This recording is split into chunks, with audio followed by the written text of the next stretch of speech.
This is crazy. This is crazy. This is crazy. Everywhere you turn, it's the same old sports talk, the same headlines, the same news, and the same boring information. This podcast is here to change all of that. We bring you hot sports takes, winning sports betting strategy and picks, reliable gaming industry news, and breaking interviews with some of the biggest names in sports business.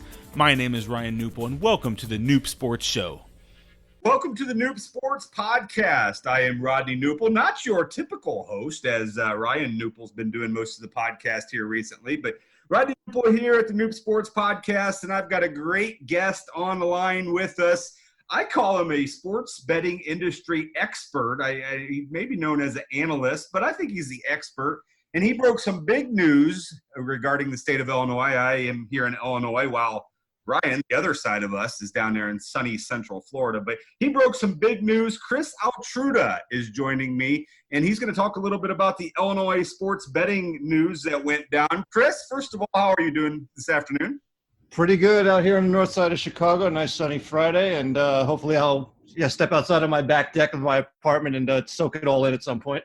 Yeah, first of all, let's just kind of talk about just you briefly. You don't have to get too personal here, but how are you doing through all of this? That's kind of the question I've got to ask everybody, because I think that's what a lot of people forget about is, like, how are you doing at 50 days now where we've kind of just been home? I mean, are you handling it all right? I mean, I think so. We were talking like before, I'm by myself out here in terms of, being single and my family spread out across the country. So I'm like pretty much a latchkey adult at this point. When I go food shopping, I go to Mariano's, I buy chicken tenders. That gets me through a week. I get a frozen pizza that lasts me 2 days. So, it's simple living. It's single guy living at its finest. I mean, I'm pretty sure I'm like a cigar away from being Oscar Madison at this point. So I think all things considered, I'm doing well. I mean, my stomach might tell you otherwise because I'm sure I've put on about 10 pounds. But I mean, other than that, no complaints yet. Yeah, for me personally, 50 days of no sports, 50 days of no sports. And I know right when the NCAA tournament was getting started or going to get started, that's when it kind of ripped our hearts away. And I do got to mention before we get into the Illinois news, a big Marquette basketball fan here, Chris. So Marquette was going to win the national tournament, weren't they? Oh, absolutely. Marcus Howard would have averaged about 45 points a game, shot 55% from three-point range, and made Wojo look like a genius. I mean, would have been the first, 10 seed to probably win the NCAA tournament, and it's a fait accompli at that point. And in all reality, they possibly may not have made the tournament. I think that's a bit of a stretch because the bubble was so weak. Yeah. I mean, it would have been exciting to watch had they, flamed out into the Big East tournament and then flamed out in the first round of the Big East tournament. That Selection Sunday would have been a sweat, I think, for them, but I still think they would have got in at worst as a first four. And I mean, I think one of the things about that season as a Marquette fan was that before the Hausers transferred out, everybody was pointing to this season as, we had this, and this, and everyone's going to come together and everyone's going to play well, and we're going to be a Final Four contender. And then the Hausers transferred out, and, reasons, good, bad, or indifferent. Sure. And I think everybody was just stuck with the bitterness of knowing that there was a tangible ceiling to this team because they left, and they also know that there's so much Marcus can do despite his superlative scoring skills. And I think everyone was just kind of just jaded about this season in the grand scheme of things. Yeah, it was certainly interesting to watch from a I'm not necessarily a Marquette fan or a hater. I'm a basketball fan, so obviously there's no big rivalry there between Kansas and Marquette, but certainly was interesting to follow. And your tweets were always interesting during Marquette. I have two Marquette fans that tweet like religiously during games, and I enjoyed kind of both your perspectives on how that went. We're an aggrieved bunch. If Sure. All right, so hey, let's get to the news that I got from you first. I go ahead and say you broke this news first, although, obviously in reality there was probably someone else that knew about it before you, but I'll say you broke the news here. Anyways, I am just outside of East Peoria, Illinois, where the Paradise Casino is at. And some of the big news and some of the people around here are really excited as they have put an application. They put their license in. It's been approved, correct? Yes, they are the sixth casino in as many to apply to have been given a temporary operating permit for sports betting in the state of Illinois by the Illinois Gaming Board. We'll talk about Paradise here in a second, but Rivers Casino and I feel for Rivers Casino because obviously they opened up, and I somewhat feel for them. But anyways, they opened up there, and what was it? 5 days later, the sports just went away. But yes, our league it was Monday to Sunday. Oh my goodness, yeah. Argosy down in Alton still's kind of trying to get open, obviously, when they open up. Right. And then obviously Paradise. What is it? Fairmount Park, Hawthorne. Fairmont and Hawthorne are only applicants at this point. Okay, gotcha. You have the Grand Victoria Casino at Elgin Riverboat, and your two Hollywood casinos in Aurora and Joliet. Yes. All perfect. The casinos that have applied have been approved. Okay, very nice. The tracks have applied, and they're also in the process of applying for the Racino licenses. So I don't know if the gaming board is viewing those applications in tandem, or whether they're viewing the sports betting application as an entirely separate entity of the Racino. No, that makes sense. Right. Okay. So let's talk about Paradise here, obviously, because a lot of local people here are interested in that. So it's a good sign, but it's not quite official that sports betting obviously is coming to the Paradise, because as far as I understand it, there's still some pretty big hurdles that Paradise still has to climb. Am I correct? I don't think there are many big ones left. Getting the operating permit is a big one. The next one is the one where you get the provisionary approval to accept wagers, and then when you get that, then you get to place a bet at the sports book.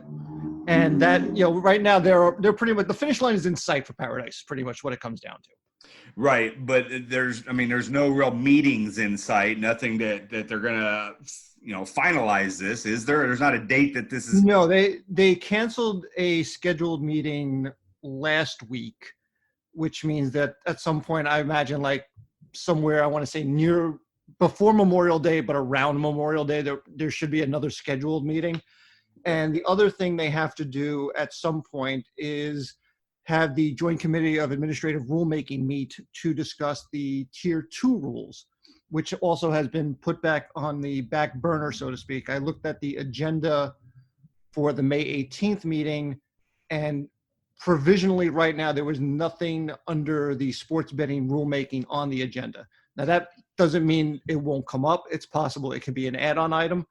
But right now, that's something they also have to look at to sort of make sure all the ducks are in a row for the IGB. And I think as you get those, you're going to see the casinos that have been have gotten their permits be approved for wagering in short order after that.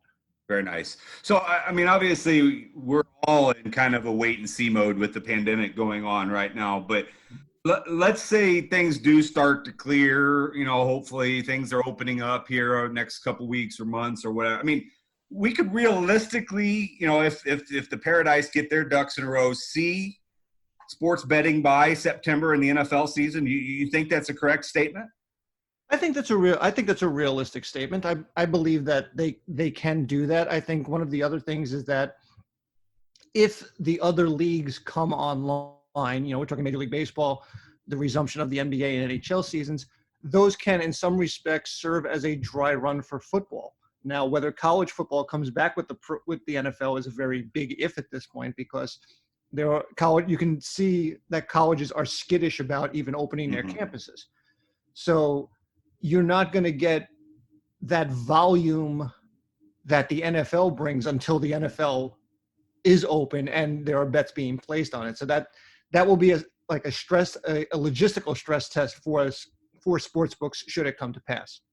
Sure. And, obviously the big question is obviously right now, there's no mobile aspect when the Paradise opens, and just kind of give a recap of how mobile in Illinois is looking and what from the mobile betting side.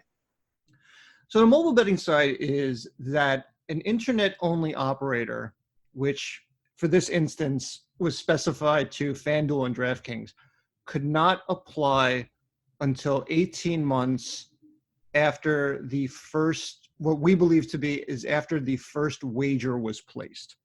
So, which would have been the March. Which would have been March 9th at Rivers Casino. Right, yeah. So right now, in some respects, FanDuel and DraftKings, while not in the market, also got the best of both worlds, because right now that penalty box provision is winding with no bets being placed. They haven't lost market share because of this.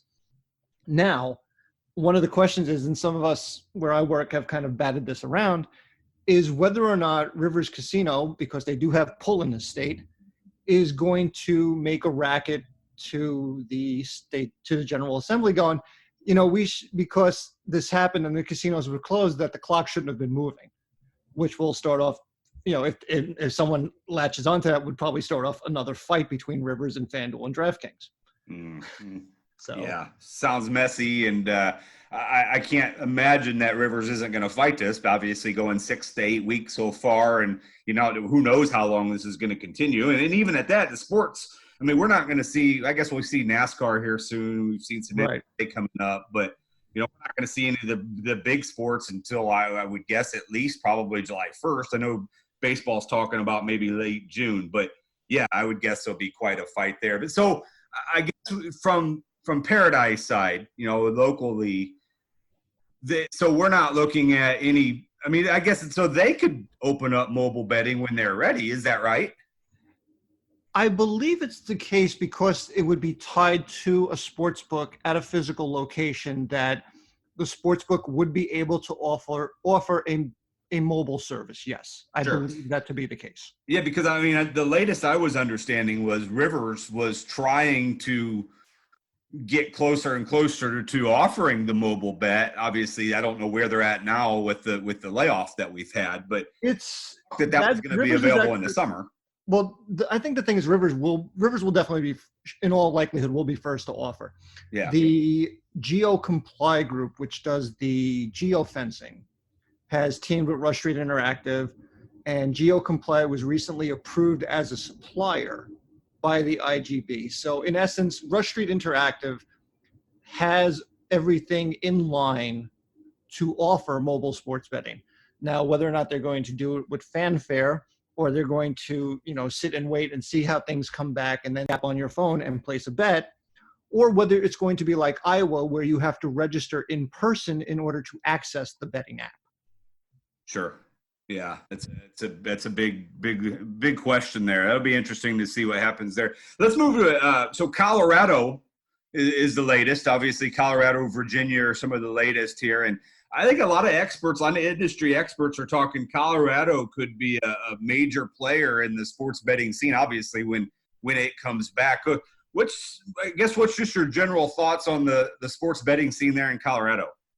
I think Colorado has done a good job. I think Colorado is built in terms more like Indiana. It has remote registration. I believe 4 books were open today. I believe it was FanDuel, DraftKings, and 2 other ones that escape me at the moment. And I also thought that their regulatory agency, the Limited Gaming Control Commission, did a very, very good job trying their absolute best to make sure everyone was on as close to equal footing as possible for today's launch date. While there's only 4 that are technically starting on May 1, which is the first day it's available, you are going to see a very large amount of the outstanding ones be up and running within the first 15 days, and then within the first 30 days, and then within the first 60 days, that they're going to have. It's not a mature market, but it's an available market.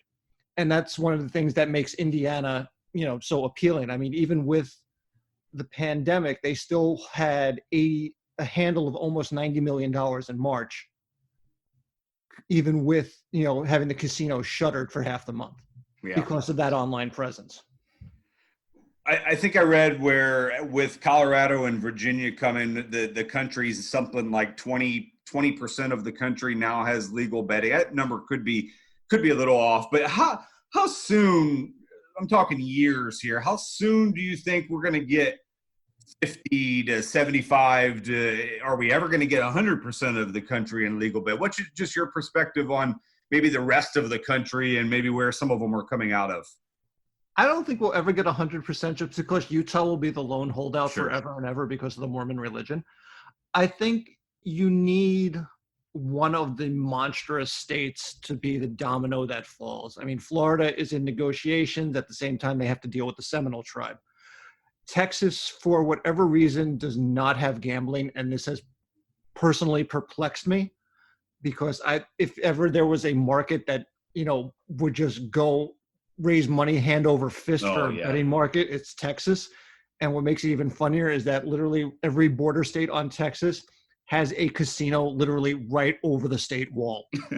I mean, I drove north when I was, after visiting my parents, I drove down there and drove back. I drove over the Red River to Oklahoma. Literally within a half mile, the exit is there, and the casino is like visible from the freeway. Wow. So that's one area. California has started negotiations. Again, I don't exactly know. I mean, and those are timelines that you have to get a lot of people on board. It's not just the simple majority in those larger states. It has to be a notable majority. It has to be, 3/5 to like maybe, knock out a veto. Maybe it's even 2/3. It has to be a threshold where you have momentum. So I don't know if you get to that tipping point where 50% of the populace has it until one of those states have it. And maybe, maybe it's 3 to 5 years out. I know the federal government still wants to try and like oversee it with the Wire Act, which is another issue, because at some point someone will take it to the Supreme Court and try and finagle an opinion that way. So there's a lot of moving parts to it. I think the piecemeal method by state is still the best method. It's just the number is going to go incrementally higher, and I think that's the easier way to see it. Because the other half of the equation is, even if you live in a state that doesn't have legal sports betting, chances are at this point you're now bordering a state that does. Right. So it's not a question of what percentage of the populace has it, it's what percent of the population has access to it. Right. And I think that number is substantially more than the percentage of the populace, which is a good, which allows for that incremental growth. Sure. Yeah. So again, I'm here with Chris Altruda, a sports betting analyst / expert. I like to call him the expert. Chris, I'm going to get you out of here in just a minute, but I'm going to kind of take a term from our great leader, our President Trump, whether we like him or whether we don't. I'm going to take a turn from him here, and I'm going to ask you, so when Illinois comes back into play and betting is open and there are games, there are going to be people starving. There's going to be a large demand, a big, great demand for sports betting in Illinois. Do you agree? I think so. I mean, my biggest thing here, living in Chicago, is whether or not people in the southeast suburbs are going to be willing to go across town to Rivers as opposed to simply crossing the state line and making a bet in Indiana. That to me right now is the most fascinating push and pull of this. And the sooner Bet Rivers has that mobile app available, the better off they are. Whether you have to register in person will be, an issue that, somebody will blow a Saturday to do. But I think there is definitely going to be a pent up market for it. I mean, even going on the first day there to cover the opening, those kiosks were moving. People were moving at those kiosks at a brisk rate. The actual book area was full. I mean, again, first day. So yeah, there's a curiosity factor. And that's one of the good things about, if there is a good thing about being shut down a week into it, you're still going to have that curiosity factor when sports resume. People are going to say, let's go there for a Saturday and see what it looks like. And, then you get the registration numbers to register and all that stuff. And then, if the mobile app is available quick enough after that registration, it sticks in your mind, and, then you have that customer. So, I do agree there will be a pent up market. And I guess I have one more additional question then, Chris, for you is, so couldn't Rivers be working on that app during this time? I mean, what would be stopping them from working on that during the shutdown? No, there's nothing that prevents them from working. I mean, more than anything else, it's each company that promotes a piece of that app puzzle, the geofencing with GeoComply, the Rush Street Interactive with the actual app itself and the unique features to it. Based on the fact that everything is approved, it leads me to believe that the app itself is close to completion. That they're probably just in testing mode, And whether or not it's in alpha or beta testing mode is something that we don't know, because that's trade industry. And, if you ask them about it, they'll just laugh at you politely and say, no, we're not going to tell you that. And, I think, like I said, I think releasing the app, I think, depends more on the volume of availability of sports. I mean, you're not going to come back on, hypothetical argument day. Let's say July 1st, casinos reopen. I don't think Bet Rivers is going to say on July 1st that, oh yes, by the way, we have this Bet Rivers app, when you only have, maybe the NBA is back, or maybe just the NHL is back. I think you're going to see them wait until there's a viable amount of options to make the app worth the consumer's while. Yeah, that makes a lot of sense. Well, Chris, I appreciate your time. Great insight. And obviously, I always try to get to your articles as soon as I can. I actually have, I'll admit, I have the articles on notification, especially when they come about Illinois. So I appreciate that. I know our readers and our listeners love your insight from Illinois. So keep up the good work. And I much appreciate having you on the show. And hopefully we can get you back here when some sports get started. Sounds good. I appreciate you making time for me today, Rodney. Yep, that is Chris Altruda. This is the Knup Sports Podcast. Thanks for tuning in, and we will see you next time right here on the Knup Sports Podcast. Thanks for listening to this episode of the Knup Sports Show. If you enjoyed this podcast, please consider subscribing to our iTunes channel today. Plus, visit us at knupsports.com for more picks, previews, strategy, and news. That's knupsports.com.